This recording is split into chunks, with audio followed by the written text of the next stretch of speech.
now you guys have an idea of who you are, what you stand for, right? Those values that you want to live in and that you want to express. And I've told you that what you think and what you believe and what you value are the very foundation of your marketing. And there's another piece of this, and I feel like it's a highly unleveraged piece of your life, of your business planning, that we could leverage to the benefit of client attraction. And so what I'd like to do right now is talk with you a little bit about goal setting. How many of you set goals for your business? How many of you set dreams for your business? All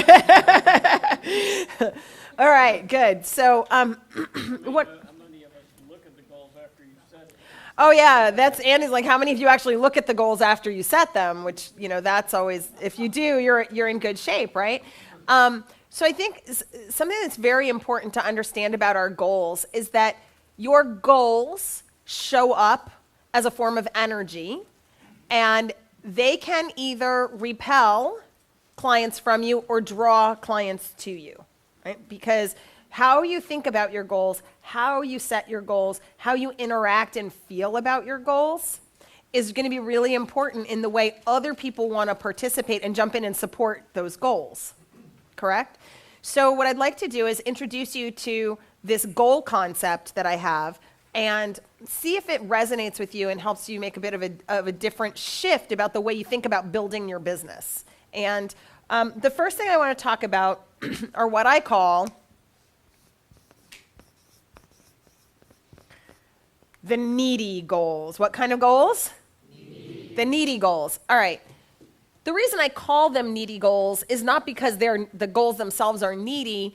It's because when we set these kinds of goals, we set them out of lack, out of fear, and out of neediness. And those goals make us feel needy. They make us feel desperate. Feelings have energy, and you feel it, and then right? How many of you are intuitive enough to walk into a room and know that everybody in the room is grumpy? Why? You feel it. You pick it up and it registers in you as grumpiness, right? So when you set these kinds of goals and you think about these goals, you feel needy, just like you might feel grumpy or feel tired or feel, right? You feel needy, and so everyone around you says, oh, they're very needy. How many of you really, truly wake up in the morning and think, man, I want to be around a bunch of needy people? Totally want to do business with needy people. Surround them with me. I want needy customers. I want needy vendors. And needy people, right? None of us wants to be around needy people, yet we set goals that create that kind of energy circulating within us. And so what are some of the things that we include in our needy goals? What are some things that you put into a needy goal? Your mortgage. What else? Car payment. What else? Health. Yeah, health. Oh, Lord, don't get me started. All right, health insurance. Right? What else? College debt. Credit card debt. Lifestyle, right? Eating out, eating in, eating organic, eating Twinkies, whatever it is that you're doing, right? You got to eat. Your electric bill, your water bill, bills, right? So how did most of us set our goals? How do most entrepreneurs set goals? Well, you add up your house payment. Yeah, you add up your house payment and your car payment and your insurance payments and your light bill, and your gas bill, and your water bill, and your other bills, and more of the bills on top of the bills, and you come up with a number and you say, man, I need to generate $100,000 this year. Yippee, right? How many of you would do business with someone who said, hey, Matt, I am so excited to meet you, and I want to sell you my product and service because, man, I am drowning in debt, and that would really help me make a dent in it. I mean, the first thing Matt thinks is what? Run. You're drowning in debt. I'm drowning in debt. I don't need to fix your debt. I need to fix my debt. And you have this little part of your brain. It's called the amygdala. It's in the back of your brain. It's a very ancient part of your brain. In fact, it's so ancient, it belongs to a lizard. It's about the size of a lizard brain, and it hangs out, and it does everything by instinct, right? It does everything. It is outside language. Lizards don't talk, right? But when you startle a lizard, what does it do? Runs. It just reacts to everything. Reacts. Every morning you wake up, and your little lizard brain says to you, you have one mandate today. Tina, do you know what it is? Breathe. Just don't die. Whatever you do, just don't die. It's your survival mechanism. It's the thing that makes you know whether you should run, right? It makes the possum play dead. It makes the wolf fight, right? You know if you should run or fight. You know if you should lay down and play dead. You know these things, and you don't make decisions about that. You just do it. Have you ever walked into your house and thought, wow, something's wrong? You just get the willies, that willy thing, and then you find out it's because the cat knocked a pillow off the couch, but you knew something was wrong, right? That's that don't die guy. He's looking out for you. Well, anytime you're setting needy goals, you are stimulating that part of your brain which doesn't think. It doesn't think. And you're stimulating fear in that part of your brain. And when you stimulate fear in your brain cascades a bunch of fear hormones and chemicals, and everyone around you can feel it. Everyone around you can feel your fear when you set these kinds of goals. So then we go to the self-help seminar. Anybody been in multi-level marketing? Put your hand up high if you're in multi-level marketing. What is the first tool when you set your goals? What are you supposed to create? Anybody?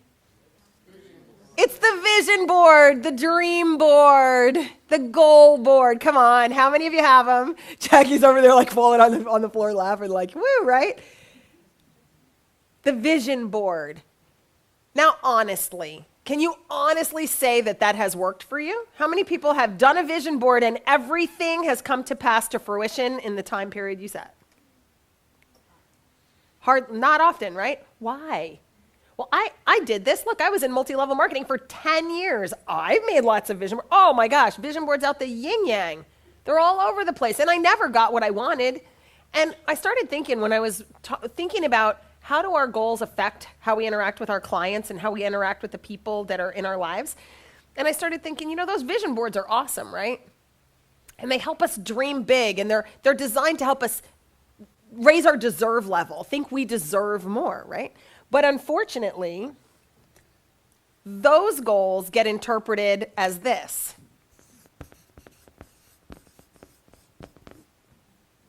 Greedy goals. What kind of goals? Greedy goals. See, the reason these goals are so challenging for us is this. If you have a greedy goal, if you have a goal that is bigger than what you think you deserve in life, you can't get it because you don't believe that you deserve it. How many of you were told as a kid, eat your mashed potatoes or eat your green beans, there are little children starving in Africa, right? All of us were told to appreciate what we had because there were people much less fortunate than we were.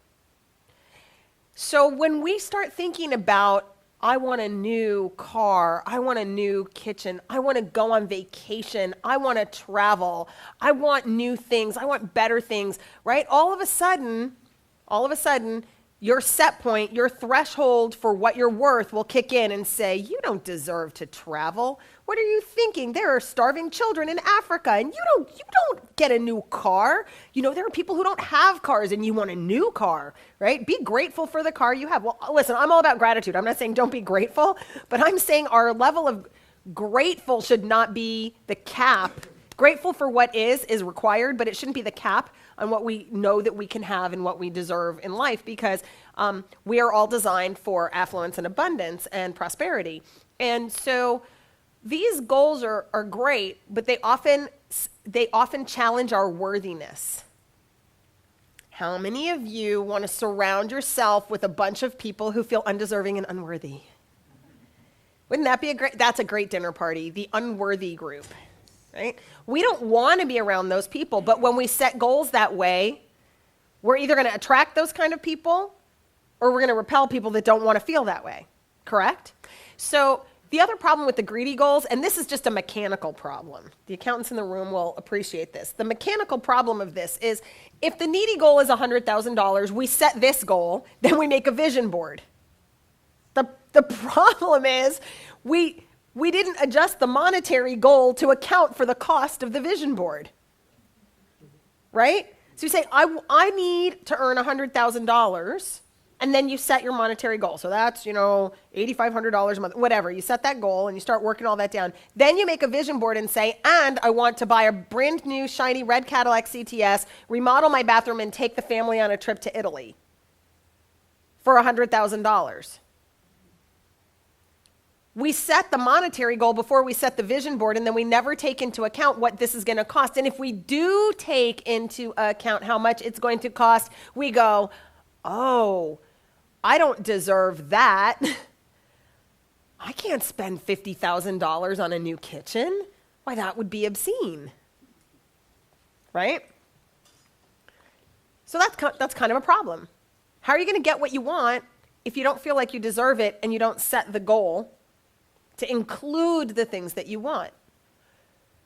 So I kept thinking about this situation. I kept thinking about this challenge, this opportunity to understand how could our goals attract people to us? Because let's face it, if someone came to you and said, Chelsea, I want to sell you my product and service so that I can buy a new car, you would say, well, I want a new car too, right? Like, I'm not going to give you my money for that just so you can have a luxury that I don't have, correct?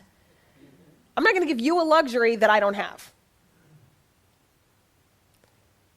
So that's not going to work. It isn't going to stimulate anything, right? But, so Sydney had a question. So when you turn that around and your client comes to you and says, well, I can't pay that because I've got bills to pay and I'm on a fixed income, how come that works? Because you let it. My suggestion for you would be to get the credit card number up front and then charge it after the service. I mean, There's also the question is, who fixed your income? yeah. I love how Andy Magnus thinks, who fixed your income, right?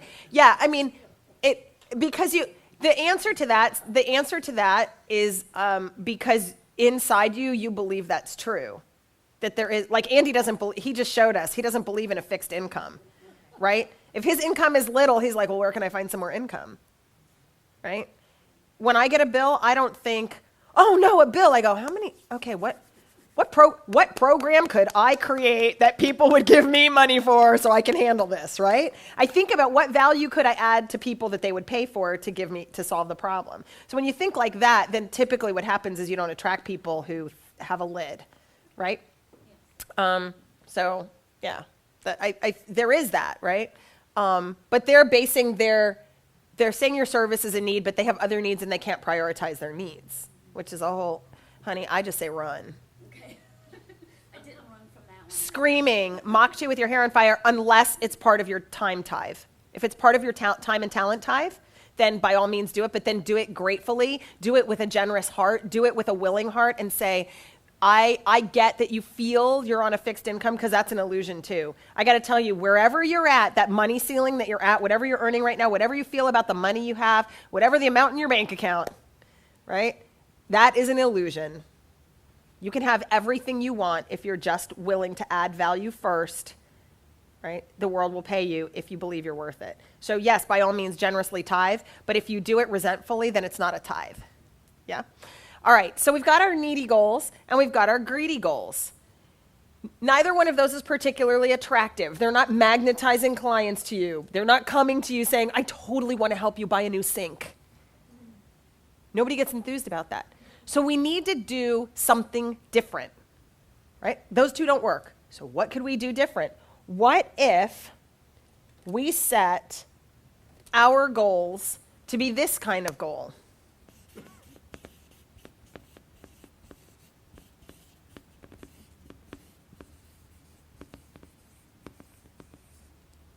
What if we set make a difference goals? What kind of goals?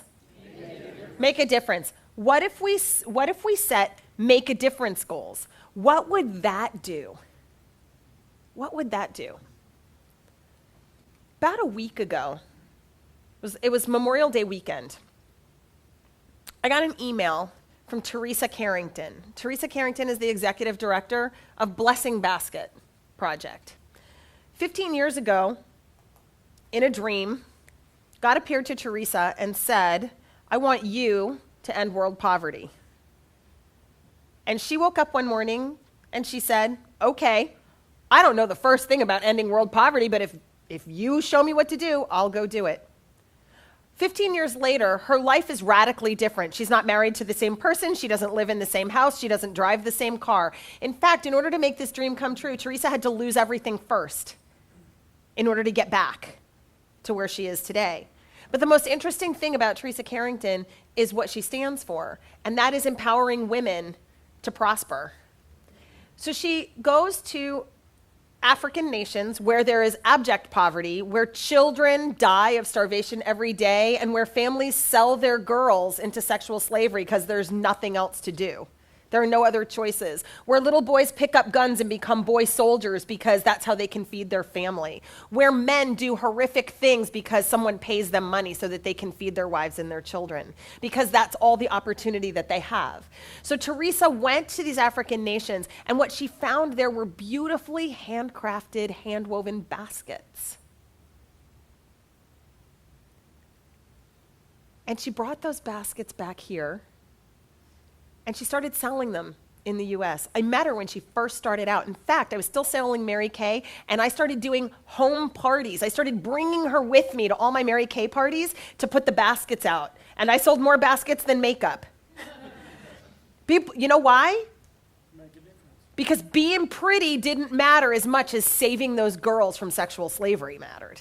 That mattered more. They spent more money on baskets than they would have ever admitted they had if I were only selling lipstick. Because that mattered. They could be part of something bigger, part of something better, part of something more impactful than they could ever do on their own, because Teresa had sacrificed everything for them to be part of that. So flash forward 15 years, I joined the Women Presidents Organization. I walk in, I sit down, and there's Teresa Carrington. And we reconnect, we talk again. I hadn't seen her for about a decade. And she says, hey, the Ugandan ambassador to the United States just called me. She said she'd heard about my prosperity wages program and would like to help me proliferate this program all through Africa. But I have a problem. I said, what's your problem? She said, well, on top of having to write the script, write the presentation, put the PowerPoint together, on top of doing all of that, I need to make travel arrangements. I need to get a car. I need a videographer. I need a photographer. And she went down the whole list of things she needed. And I said, well, Teresa, the thing that I do best is to connect people I know to people I know. So I'm just going to ask you to give me all of the connections that you need. Tell me everything you need to be connected to, and I will handle all of that for you, and I'll get back to you in 2 hours on Memorial Day. She had to be in DC on Wednesday at 11 o'clock with everything in place. So I got my travel agent on the phone. We got the flight booked. We got a limo booked. I called a photographer from the BNI Connect website. Like, I got on BNI Connect, and I just started calling photographers and videographers. And lo and behold, this guy named Adam Lowe picked up the phone. I thought somebody's going to pick up the phone. But he didn't pick up the phone right away. I started leaving him a pleading message. Adam, my name's Virginia. I'm in St. Louis. This is the story. I need some help. I need somebody to help us. We've got to document this. It's going to be powerful. It's going to get us on Oprah. Man, blessing baskets on Oprah's favorite things. This Christmas, God is my witness, right? Like, we've got to do this. We've got to be part of this, okay? Adam picks up the phone. I hear him. He's like, hey, hi. He was running to the phone to get to that call. And I said, Adam, I need your help. And he said, I can't do it, but I got a guy. I'm going to connect you with this guy. So he connects me. He connects me with the guy. I text him. His assistant calls me back. It's Memorial Day. At 3 o'clock in the afternoon, it's Memorial Day. They're calling me back. They're making the plans. They talk to Teresa. We'll be there. No problem. We got it. Whatever. They give her $5,000 of videography for $975. And Teresa says, wow, that's such a gift, but I don't even know how I'm going to do that. And I wrote the check. And I said, it's paid for. Don't worry about it. Because I believe that enslaving children is really, really bad, and because I believe that the atrocities that happen in war-stricken countries and poverty are horrific, but more because I believe that when you teach a person to fish, you feed them for a lifetime and you alter generations. And I believe that entrepreneurs are essential to changing the way business gets done, and that entrepreneurs are essential to recreating and repopulating and reestablishing thriving communities. And because I can see that Teresa can do that in places where there's nothing but dust. This woman is creating economies of scale, one basket, one weaver at a time. And now she has a new patented technology. So cool. They're not on the market yet. If any of you want to do a tour with me, I'll tell you when that is. It's a QR code, and you like scan it into your phone on the tag, and you can see videos of the weaver, and you can meet the weaver, and you can connect with the weaver, and you can have a personal relationship with the person who wove your basket. It's phenomenal. It's phenomenal. And I get to be part of that because you choose to grow your business. We all get to be part of that. She's doing the heavy lifting, but we get to be part of that. And my goal is to be able to support Teresa Carrington and other third world entrepreneurs in growing economies of scale through the Blessing Basket Project, through Made for Freedom, through the Heifer Project International, and through kiva.org. These are all places where I look, and I look to choose and find entrepreneurs who want to do meaningful things, and I want to support them because I can take that little bit that I want to tithe, and I can invest it in something that I'm passionate about and create that. And so there's a make a difference goal that drives me every morning because I don't get up every single morning so that I can pay my light bill. And I don't get up every morning so that I can go on vacation. I get up every morning because I'm committed to entrepreneurs. But when I add it all up, what I got to do to make this difference, to hit that make a difference goal, is a big number. It requires more people. It's something bigger than I can do all by myself. But I get to add value to you, and then you get to add value to others that you'll never meet. Maybe. Right? And you get to be part of that. When you set those kinds of goals, you guys, you become magnetic. You don't have to stand up here and say it. You just walk around and people are like, oh, what are you up to? Because you're walking around making a difference. You're focused on that make a difference goal every single day of your life. You're out there changing the world with what you do. I know Celeste and Damon Wallace, that is what they are about. That whole billionaire thoughts thing, think about that. The name of their company is Billionaire Thoughts. They're not satisfied with 7 figures. Because if you want 7 figures, you need an 8-figure mind, don't you? You got to grow your mind bigger than anything that you can achieve, and that's what they stand for. And you know what they just did? You guys may not know where'd Damon go? He's out there closing deals. Celeste and Damon brought John C. Maxwell, Jeffrey Gitomer, and Eric Thomas to a stage in St. Louis, Missouri, not 1 month ago.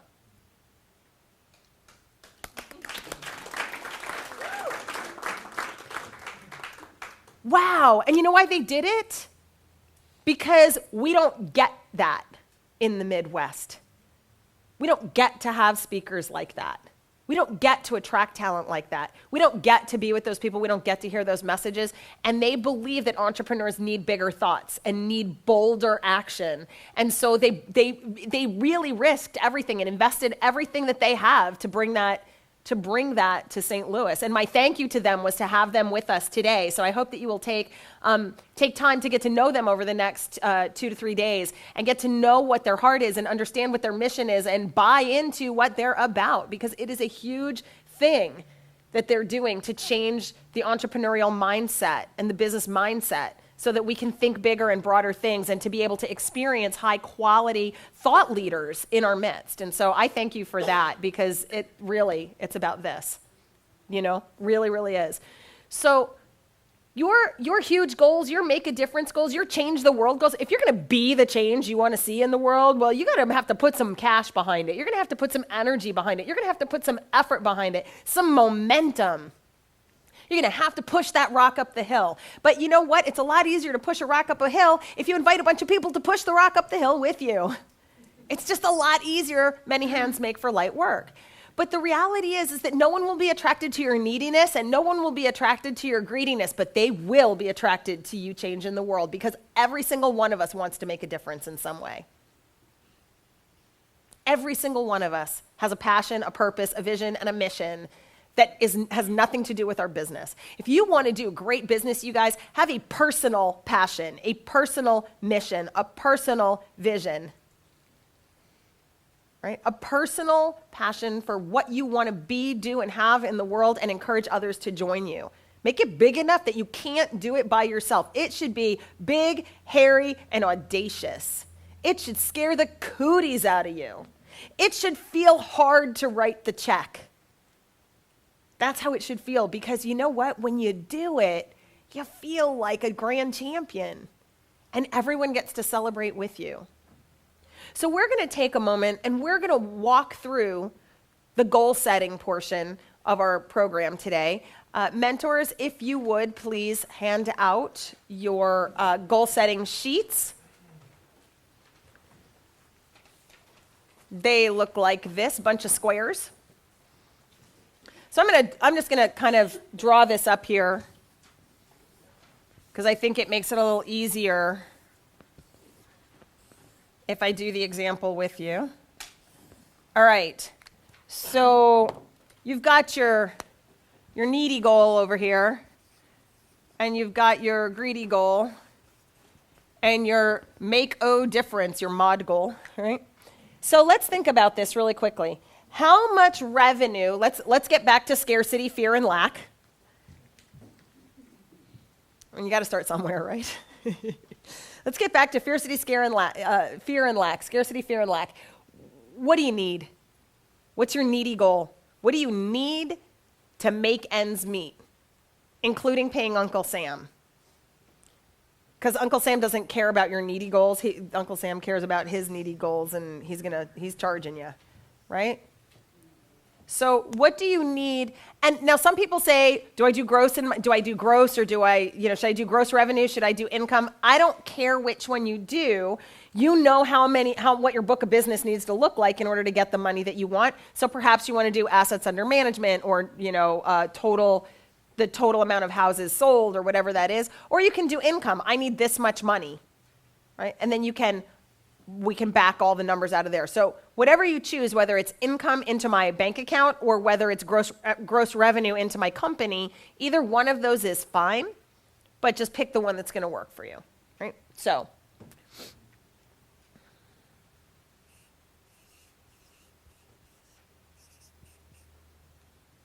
this is the number one. Okay, that is going to be how much revenue do I need in order to get to my goals. Okay, what is the average value of a closed sale to you or your business? So here's the deal. If this number is gross revenue, I'm working on income, okay? So if you're working on income, then you need to say, well, if I close a $1,000 deal, I make $250. $250 is the income value of a $1,000 deal. If you're working in gross, then you would put the value of the deal. Have I sufficiently confused everyone in the room? Okay? The thing is, how do you get paid? Right? If you own the company, you get paid in gross revenue, and then you do all your stuff, and you get to keep a certain amount, right? If you're a commissioned salesperson, you just know how much you make from a deal. All right, so what is the average value of a closed sale? I'm going to do easy numbers here just for math's sake. Okay? How many closed sales will I need to reach my goal? Well, if I need to generate 100,000 and my contract is worth 1,000, then I need 10 deals, right? Does that make sense? 10 deals, I meet my goals.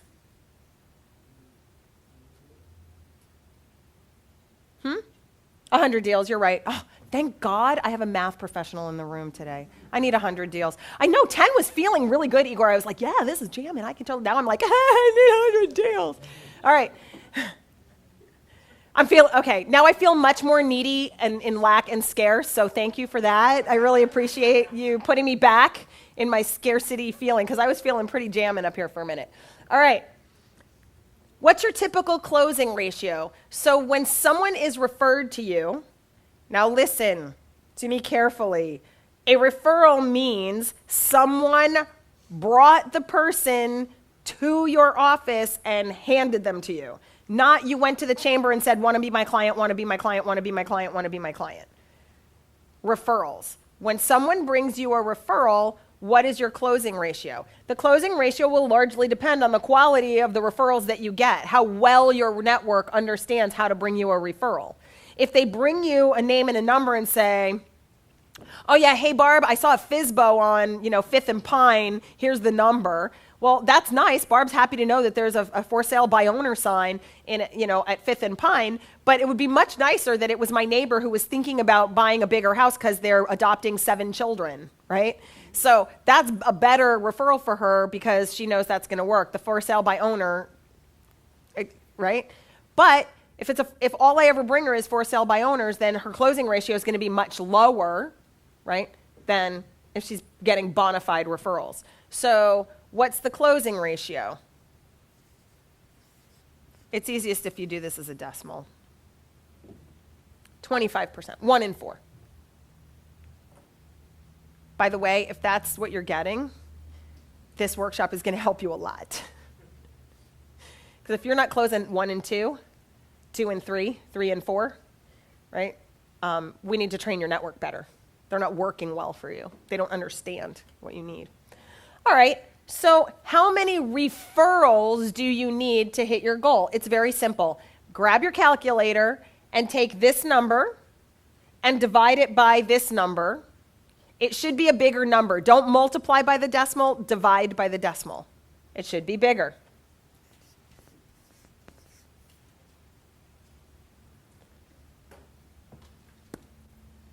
Did we lose everybody? Did we lose anybody? Oh, I'm sorry. Igor, could you just run to all the tables and just give everybody their numbers for me? He probably could. But he's going to have to charge you.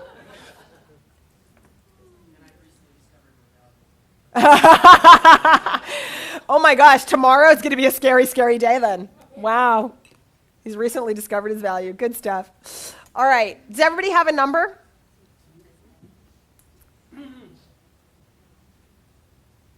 You put number 3 in your calculator, hit the divide button, put the figure in number 4.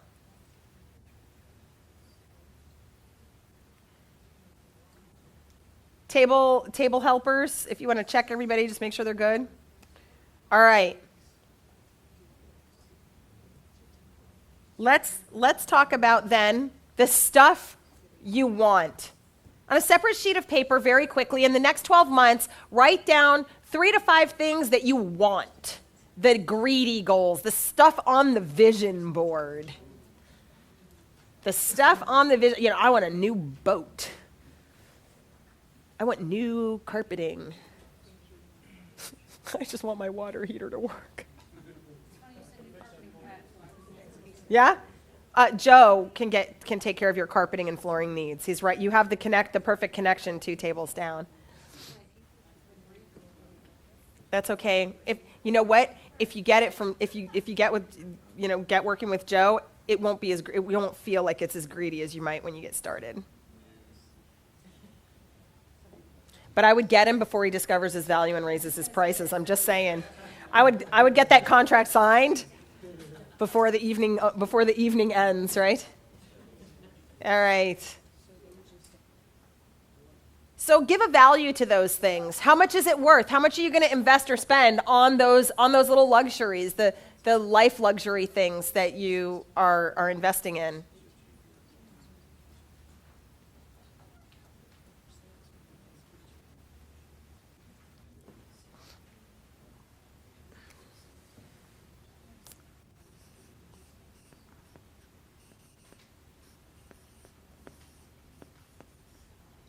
All right. So on my greedy goal list, I have a couple of things. They're a little weird. One is there's a woman, her name is Morgana Ray, and she teaches women how to be money goddesses. And I want to be a money goddess.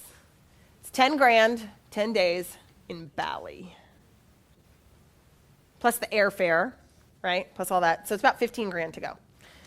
The other thing I want to do is I want to go to Lisbon, Portugal, and I want to become, this is hilarious, I want to become a licensed trance dance facilitator under the study or the tutelage of the great humanistic psychologist Wilbert Alex, who was raised in New Orleans in this shamanic voodoo kind of tradition, and he does this really cool dance thing that absolutely transformed me 110%.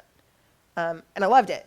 And so that's like another 10 grand. So there's 15 grand right there to do that. And then I want to remodel a bathroom, and that's 10 grand. So we've got this bathroom that I have it all planned out. I have everything picked out, but I just need to do that. And you know what? If you help me build the bathroom, you all can come and use it. Okay. Yeah. So, and on it goes. But those are some of my greedy goals. The cool thing about the experiential ones, though, is that once I have that stuff, then I can bring it back and add value to you. So it's all good. So what about you? What are your greedy goals worth? Add that number up and add it to your needy number. And then do the exercise again. Well, my average deal is $1,000. So now I need 150, and my closing ratio stays the same, but now I need 600 referrals. Now I need 600 referrals.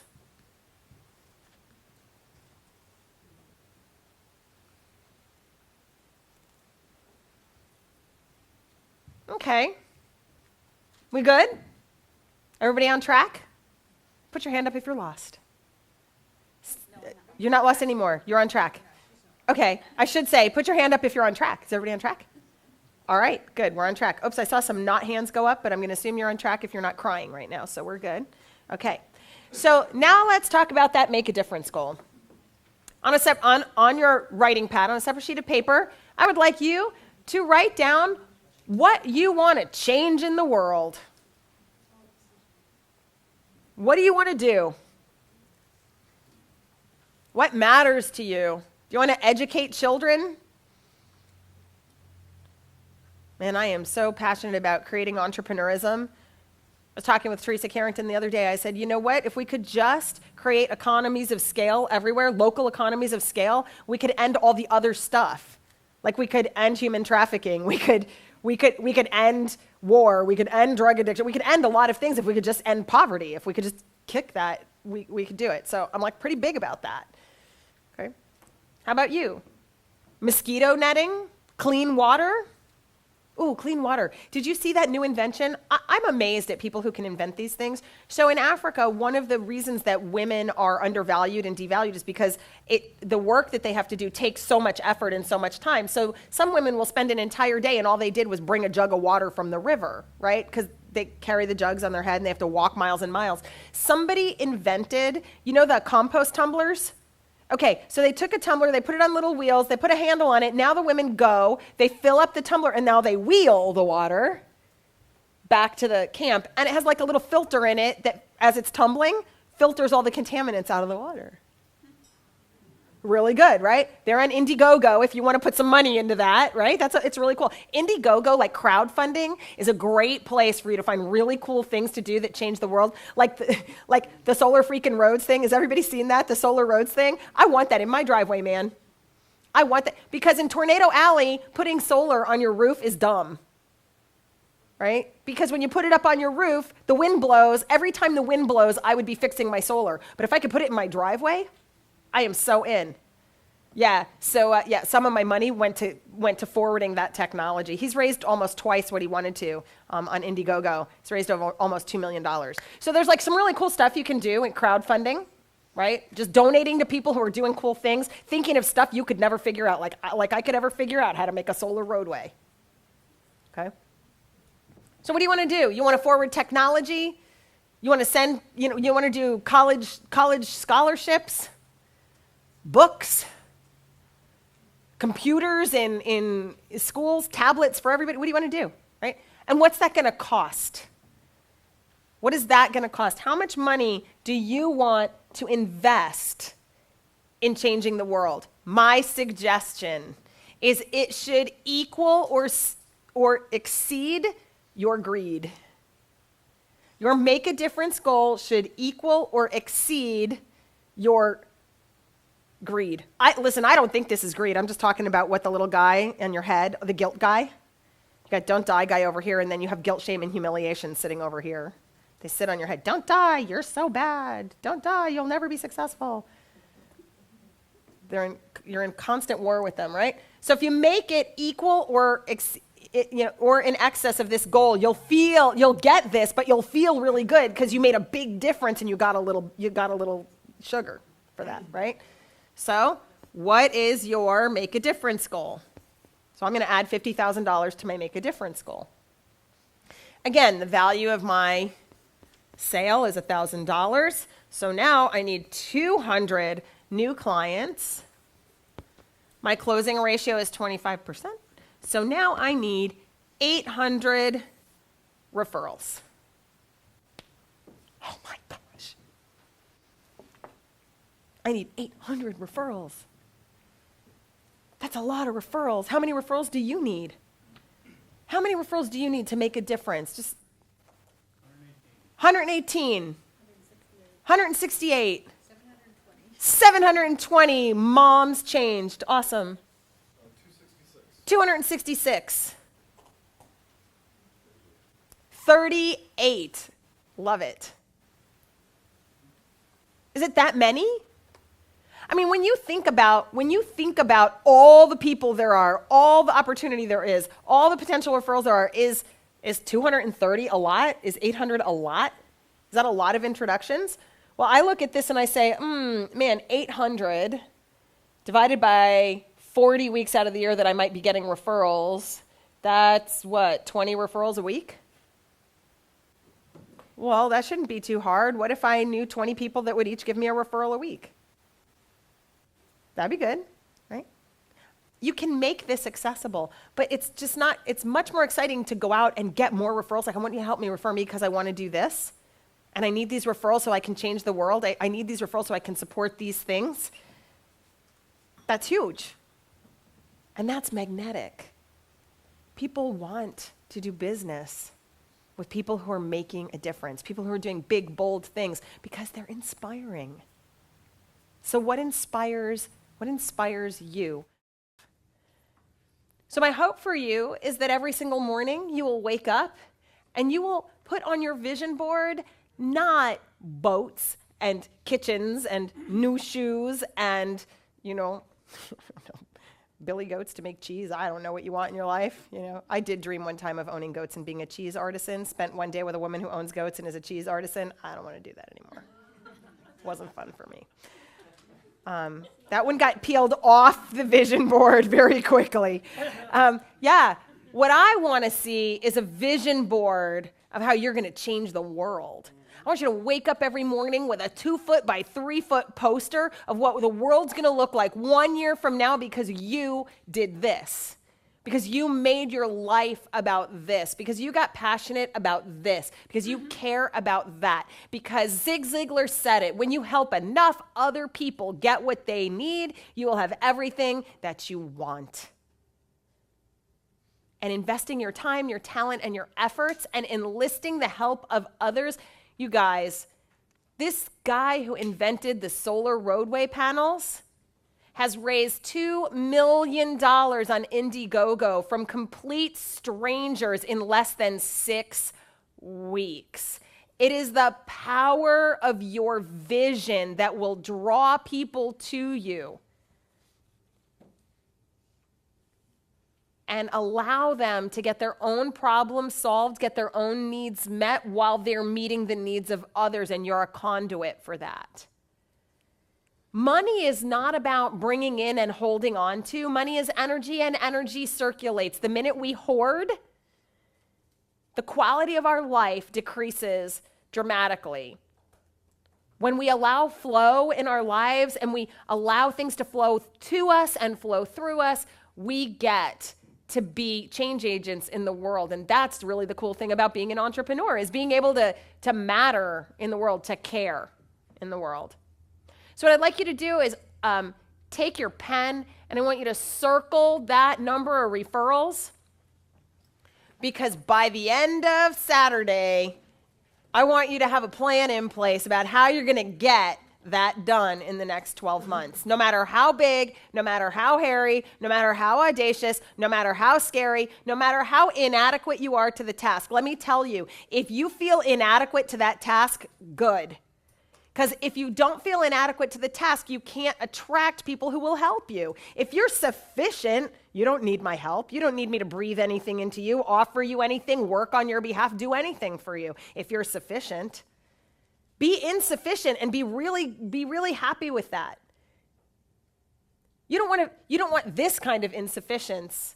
You want to be insufficient to the task of changing the world and let people help you. Teresa Carrington is absolutely one of the most inspirational people that I know, because she gets this. She taught me this. It's in looking at her story and her life that I learned this, that I understand it. And I'm so privileged to be able to work with her and support what she does in a real tangible way now in my life. 14 years ago, I wasn't in that position. I was $22,000 in debt. I couldn't help her. But now I'm blessed and I get to bless. And you get to bless through that project as well while you're getting value. Fair enough? Fair enough. That is the number that I want you to just hold on to. Write it on a piece of paper, tuck it in your wallet, put it all over. That's your number. That's it. Every single day, that's your number, that's your number, that's your number, that's your number. 800 people who want to help me do this. I'm going to add value, and they're going to help me do this.